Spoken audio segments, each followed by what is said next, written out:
Thank you for joining us with Ask a Historian. I'm Matthew Wilkinson, historian with Heritage Mississauga, and each week we invite you to send in your questions and we'll explore the fascinating stories of the city of Mississauga together. Like, subscribe, and follow us and stay up to date on all the heritage happenings with Heritage Mississauga. This week's episode sees us in Streetsville Memorial Park, specifically on the island. For those that know the park within the Credit River, the island at Streetsville Memorial Park, which recently hosted an 1812 training day with their very own 2nd York Militia, joined as well by another local regiment, the Canadian Volunteers. And part of that training day was just having all the company members come out in full kit and do their thing and exercise and practice and train for actual reenactment engagements. They are a very talented crew that works very hard at their craft, but the last couple of years with the pandemic have been very difficult for them in terms of most of the events that they do in terms of their passion and their hobby have been canceled. And so they're out honing their crafts in advance of a few upcoming reenactments. And so we spent the day with them in Streetsville a few weeks ago, and had an opportunity to speak with a few of them about kind of reenacting and the state of the reenactment world, specifically around the 2nd York and the Canadian Volunteers. And our first guest on this week's program was the captain of the 2nd York. That is Captain Greg Carrero, who is also the vice president of Heritage Mississauga. But kind of just kicking us off here with this episode of Ask a Historian, and a special treat in that it was recorded live in the field with the training going on behind us. So again, thank you for joining us with Ask a Historian, and we'll explore something a little different than our normal episodes on this week's episode of Ask a Historian. What are we doing here today? Okay, well, funny you should ask that. Today, 2nd York is at the Memorial Park Island in Streetsville, and what we're doing here is we are basically having a company drill. We're giving some of the newer guys an opportunity to feel what it's like to be in line, giving some sort of idea of what an actual reenactment is going to be like, which is why we're doing blank musket fire as well. And just an opportunity, again, as always, to get together with the rest of the company and to have build some esprit de corps. So, explain to me a little bit about, as we're playing muskets behind us, explain to me a little bit about kind of this creation of 2nd York. And these are all volunteers from all over the place. They're coming with an interest in it, but they're in the heat in the summer, reenacting. Yeah. What's the bug that bites it? Yeah, that's a good question. I don't think that there's I don't think that any reenactor has ever been considered called normal or average, that's for sure. We are out here, it's very hot, we're wearing multiple layers of wool and big leather boots and stuff, but what bites us is just the love of reenacting and bringing history to life. We come from a variety of different backgrounds, and we really just want to be able to not just experience the life of the soldier of 1812, but we want to be able to impart what we've learned to the public. And we have a passion for learning, but we also have a passion for teaching. I myself, I'm a teacher, and so it comes naturally to me. But I mean, you ask them, as you're finding out right now, you ask somebody in the hobby a question, and you're never going to get a short answer.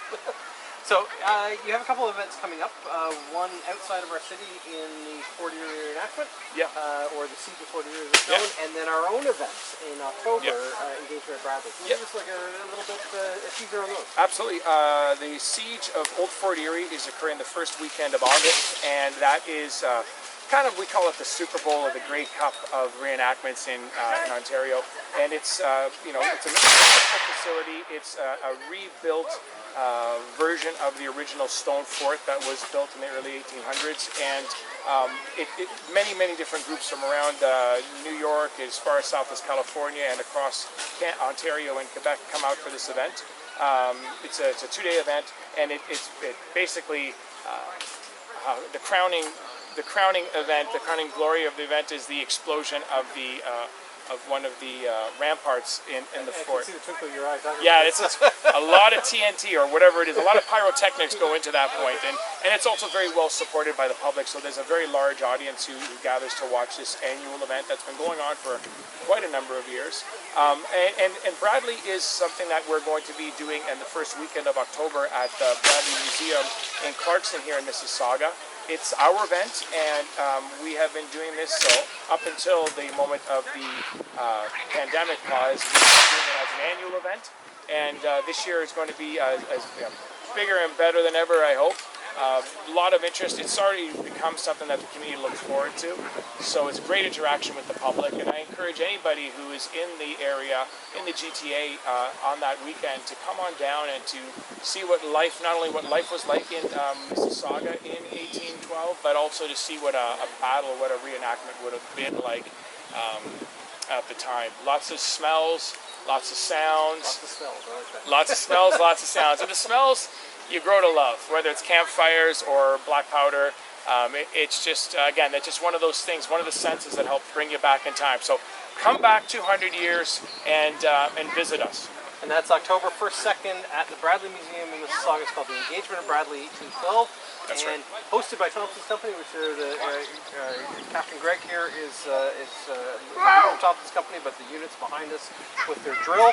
And we'll be meeting a few of them through the course of today as well. So thank you. Perfect. Enjoy. Thank you. Stay cool. And we will see you at, if not at Fort Erie, certainly at Bradley. Very good. Thank you. Well, we're joined here with Major Philip Edwards with the Canadian Volunteers, and yet another unit. We met Greg with the 2nd York a few minutes ago, and just what are you doing out here today? So pretty much my regiment is out here training with the 2nd York, and we are very close. What's interesting about our regiment is we were actually Canadians that halfway traded sides. And a lot of our people that were in our regiment actually came from your brother regiment, the 3rd York Militia. So they fought on the Canadian side at Queenston Heights, and then after Queenston Heights, through politics, ended up deciding that they were better off serving the United States. They started their regiment in 1813 in the winter at Fort George. The United States ended up capturing Niagara on the Lake and pushing the British further back. As the Americans garrisoned Niagara on the Lake, the Canadian Volunteers helped actually pretty much police the town, and were quite brutal to their own people. So sometimes we are recognized as the bad guys, the traitors, but someone needs to be the bad guy. but we love it. But historically, Canadian Volunteers were residents, also fighting for what they believed was right. Absolutely, absolutely. So with the reenactment unit, the Canadian Volunteers, where can people find you? I mean, you're out here today drilling, but yeah, you're independent of the 2nd York, and you do your own things as well. Absolutely. So the Canadian Volunteers, right now, we attend major events. So we go to almost every War of 1812 reenactment in Upper Canada. There are a few in Lower Canada that we don't attend. And there's also a couple just across the border on the United States that we attend. So ones that we do attend are on the Canadian sides, usually in the Niagara Peninsula, Fort George, Fort Erie. If there's ever a special event like Chippewa, we're always attending those, Lundy Lane, because our regiment actually served in the Niagara campaign. So that's where you can find us most. So one of the things that I find most interesting about the Canadian Volunteers, I mean, we represent the 2nd York here in Mississauga, but the 2nd York really was a civilian militia that was involved in a lot of civilian type duties. I mean, Absolutely. I always said we're in harm's way if we're in the wrong place at the wrong time, but yours was a unit that was actively engaged in military endeavors during the course of the war. Right. Well, the Niagara campaign was a fierce one, and by the end of the war, I would say the United States actually were able to go toe-to-toe with the British, which they haven't been able to do in the beginning of the war. And battle after battle. So once they actually housed the Niagara Peninsula, there was many engagements constantly because the Canadians and the British wanted to drive them back across the river and regain their grounds. So, in terms of an audience today, as an active reenactment unit, I assume you're probably in that age where most of us are trying to find new recruits and things. Absolutely. How do people get in touch with you? Well, pretty much we have a website. It's CanadianVolunteers1812.com. You can also find us on Facebook. And just come out and visit us at a reenactment and look for us. We have the green bands and top hats.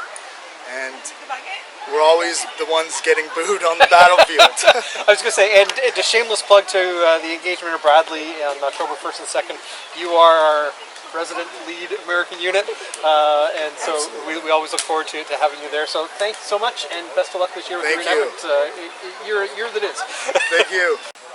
So joining us here at Streetsville Island with the 2nd York Training Day is a new member of 2nd York.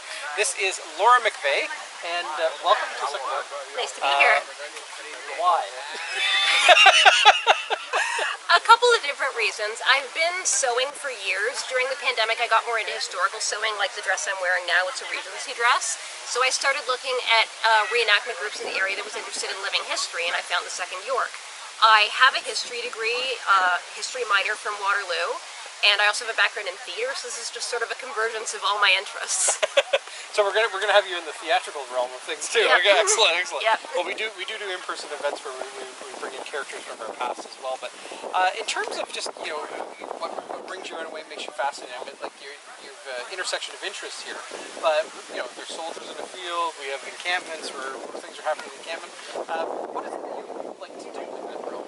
I know you're new to it, but what is it you like? Sewing is a big thing. Yeah. I sew a lot, so much so that I don't have any more room in my closet. So sewing for other people is a good opportunity for me. I don't have to keep it at home. But I find my sort of area of interest is women's history, and so being a camp follower, which is what women who followed the troops would be called, is a big part of that. It's what women's lives looked like and how they were impacted by the war and what the domestic sphere was like in this period. Yeah. So that's something I'm really interested in, and something that I want to sort of bring to life working with 2nd York. I think for us, we often think, and when we talk about reenactments, we think soldiers. We think, the guys that are drilling and firing muskets behind us. It's not often, most of them had families. Most of them had people left behind, and I think that's the important element here. It's the social history that I think we need to talk more about in terms of the local people at home. Yeah. There's a sort of misconception that camp followers were exclusively sex workers, and a lot of them were. That's where you get the money. But a lot of them were actually wives of the men who were enlisted. They had a choice between staying at home unprotected with troops roaming the countryside, or they could follow their husbands and try and make a life on the road, and that's what they did. So a lot of them, they were the ones sort of making the camps livable. When the soldiers came back, the women were the ones who made the food, they were the ones who were fixing the uniforms, they were the ones who were keeping everything clean and organized. It's really invisible labor that history doesn't talk about because nobody bothered writing it down because they weren't the ones making the big decisions. But if it weren't for them, everything would have fallen apart very quickly. Absolutely, and I always think when we talk about the 2nd York as a militia unit, so as a militia unit, they would serve 30 days less a day, and then they'd go home. Well, they're going home to something, right? Like somebody is maintaining that home. And those are the families, the loved ones, the wives, the children that are left behind. Yeah. And so every one of these the reenactors are portraying a soldier who would have had family at home. Right? Yeah, they're local. This was their home. They were in danger. In fact, Laura Secord is probably the most famous woman of the War of 1812. The reason she was able to make that walk to warn Lieutenant Fitzgibbon about the American invasion is the Americans had invaded her home while her husband was recovering from an injury. Yeah. She was being forced to serve them, to billet them, to look after them, because she didn't have a choice. She had no protection. And so that's what a lot of women were dealing with, is that in times of war there's always a risk of violence against women specifically, and so that is even more so in terms of if your husband is left, you're left at home alone. So I can see why a lot of women chose to follow the troops, because they felt safer within that sphere of protection. You have that protection around you, Yeah. no matter where it goes. But then you're also there in the case, a militia unit is not supposed to be necessarily on the field of battle very often, but if they are, then those that care for them are nearby, right? Like that's the... Yep. So if your husband or your son or your father, whoever it was injured, you might be the one who was tending to him after the fact. And if you were at home instead of following the camp, you might not know that he'd been injured or died for months afterwards, because obviously they didn't have email. You'd be getting a letter in the post. So if you wanted to make sure that you were there in the case that he died, this was what you did. So we'll do another shameless plug for Engagement of Bradley, October 1st and 2nd. It's not only the soldiers that you come out and see, and everybody likes to see the battle reenactments. Come to the encampments as well. Learn about the life and times of everyone else in the War of 1812. But what it is that what people did to keep the home alive for the soldiers that were on the field is a really important part of the story of the War of 1812. And when we look at the cemeteries, we do recognize in Mississauga, we have veterans of War of 1812 that are buried in historic cemeteries there, but we also have their wives and their children, and so there is that family unit that I think we sometimes lose sight of. So thank you very much, and welcome to Cemetery. Thank you, I'm glad to be here. Get the cover to the tree. Return! Skirmishers, return fire! Shoot what you can kill! We have over by Wilkinson, 2 huts sneaking around where Young is. Alright. You see, where the fuck are they?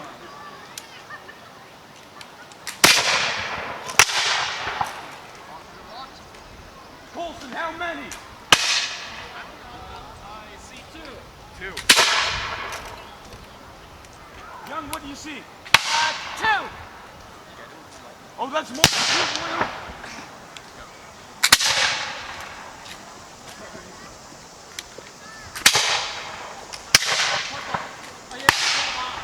For a little bit longer, but we're going to need a bit more. Get at least 1 man here. Ask for a skirmisher detachment. 1 man. Ask for 1 skirmisher. Go. Alright. Alright. Reinforce Colson.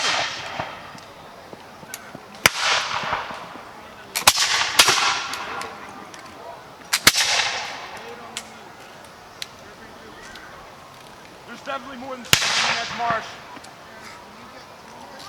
Shall I get a better look?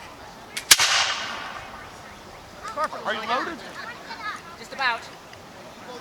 Load? Yes, loaded. Advance? Run round to there? To that white? Send me a visual on how many there are. Yes, Corporal.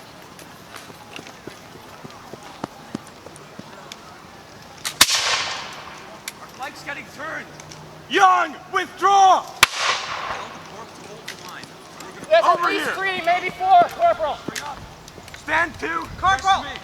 Yes, Sergeant sir. says hold the line here. They're going to go around. March. Scott, you and Colson are fighting there. Scott, you have command. Right, step. Left. Hold your position. Left, right, left, Hold the line, Left. Corp. Hold the line. left, left, right. We're ready to hold. Halt. Kneel. Sergeant, Scott is holding the flank over there. They're leading pair. Good. Make ready. Present. Fire. Load. Nice Keep it clean. Next ball.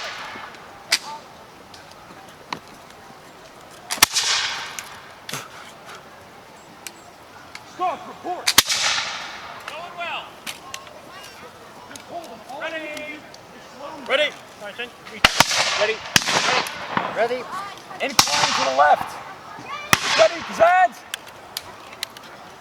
Fire. Load. Stay low. Stay low. Dodge the shots as they come.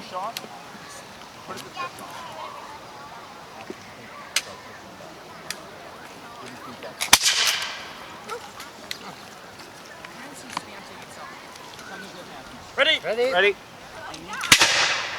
Not ready. Let's go with it.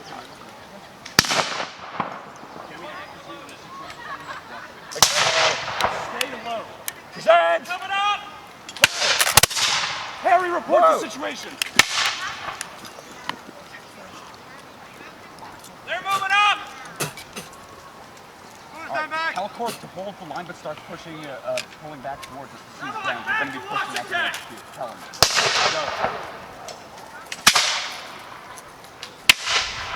Ready. Ready. Ready? Bring up. Young, recall. Forward 3 paces. March. 1, 2, 3. Make ready. Present. Fight. Good. Load. Load and fire. We're holding the line. Holding the line. Corp, have your left section withdraw. Fire report when loaded. Start withdrawing your section of the line. We'll cover you. Right then, prepare to fire and retire.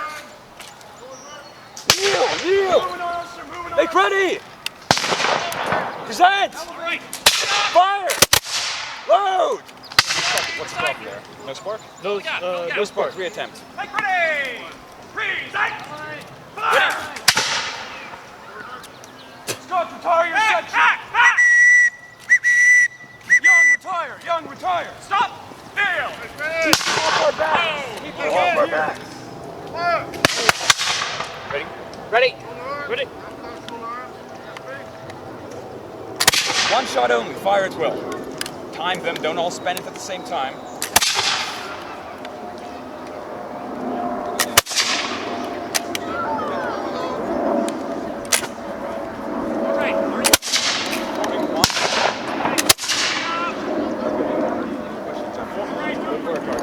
What sections are skirmishers? They're good. We'll be forming a big line. Ready? Right. Fall in. Bring up! Rest. Finish your loads. I'll form the leftmost. Form a line. All right, we're doing a biggie. We're going to start wheeling right. Step. Wheel. This way. Step. Oh. Step. Oh. Step. Make ready. Kneel. Fire as will.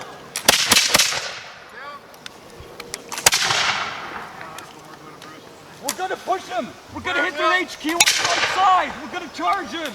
Give them some fight. Should we dump loads, Sergeant? Almost. We're getting flanks from the rear side. Bring your best. Scott. Watch your flank. Focus the flank. There's your photo. Watch your flank. Kill them! There! Go! Fire! We're pushing him off. Cease fire. Dump your loads. Port arms flank section. After me. Push! Push on! Move it! Push on! Over Quick! March! Step!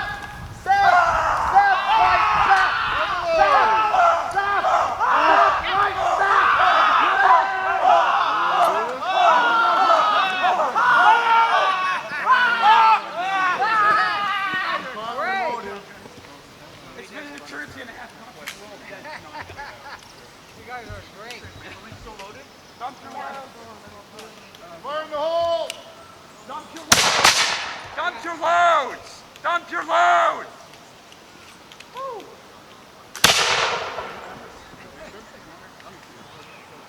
Oh, it was a great day. Well done, man. You're doing great. Well, this was fire. Very low on shots.